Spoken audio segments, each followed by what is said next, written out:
Coming up, the Nets get a fourth quarter comeback against the Knicks in Madison Square Garden. This is Locked On Now NBA.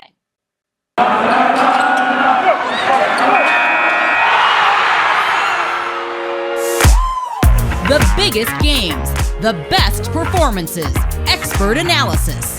You are Locked On Now. Welcome in. You're listening to Locked On Now NBA, local experts weighing in on the biggest stories on the hardwood. I'm your host, Kainani Stevens. Thank you for making Locked On Now your first listen every single weekday. We've got all of our Locked On NBA hosts here to recap everything from last night. We're going to begin with the Celtics, who are still looking elite in the East as the Bulls' struggles continued in last night's biggest game. The biggest game. The Celtics are going to be the top seed in the East, but they will likely be the most feared team in the East if they keep playing like they have been, beating up on these teams as they have the last month or so. They did that against the Chicago Bulls last night. Boston rolled to another easy win, and Locked On Celtics tells you why it happened. John Corrales here from the Locked On Celtics podcast. Celtics getting another 20-point win on the road. They just keep trouncing opponents on the road. This time it's the Chicago Bulls that provided very little resistance against the Boston Celtics. Celtics came out and put up another monster assist night with just about 30 assists on the game on 43 made baskets. This is a Celtics team that's just rolling offensively. The ball movement early on especially was spectacular. You got 8 assists from Jason Tatum, 6 assists from Marcus Smart, another 4 from Jaylen Brown. Everybody in the starting 5 is dropping dimes. Celtics just dominating this game. And this is big because they are now alone in the second seed and they play the Milwaukee Bucks on Thursday night for a chance to really lock that up. A win over the Milwaukee Bucks gets them the tiebreaker against Milwaukee.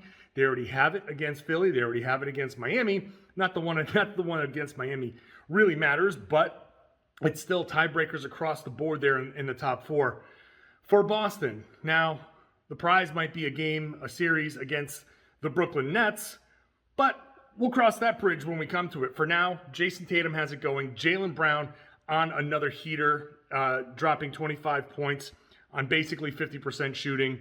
Celtics getting a huge performance from Al Horford, who was spectacular in this one, just ripping down rebounds and running and dropping assists, drawing defenses, opening things up.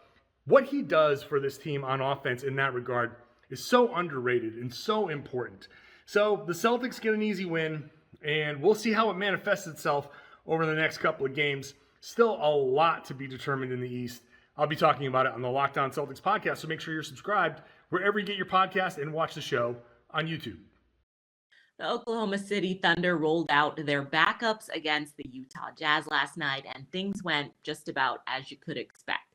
Locked On Jazz recaps a blowout win at home for Utah. The Oklahoma City Thunders arrived in Salt Lake City with an unrecognizable roster, and the Jazz treated them as such.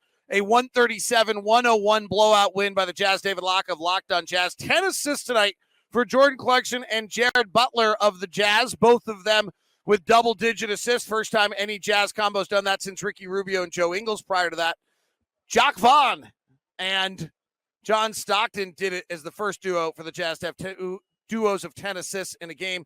The big men dominated. Rudy Gobert went 9 of 9 from the field with 20 points and 10 rebounds.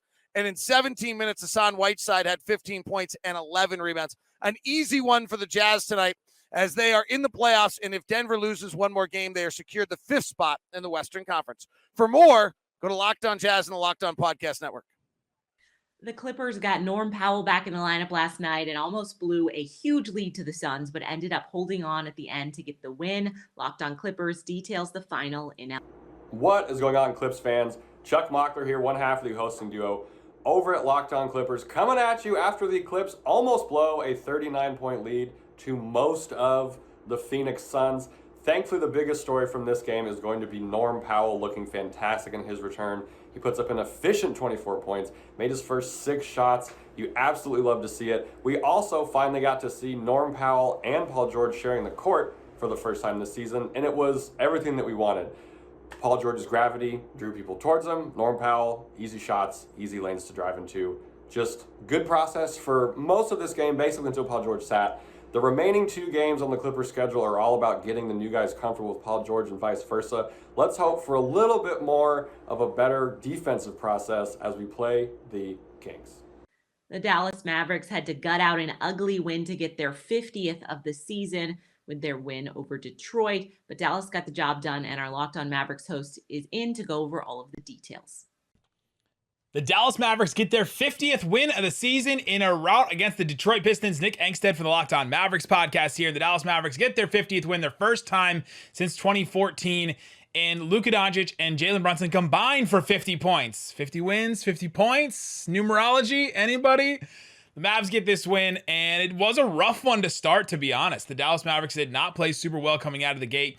These teams combined for 45 fouls and for 69 free throws. It was not nice for a large portion of this game. It was a rough game to watch, but Luka Doncic put together just some plays.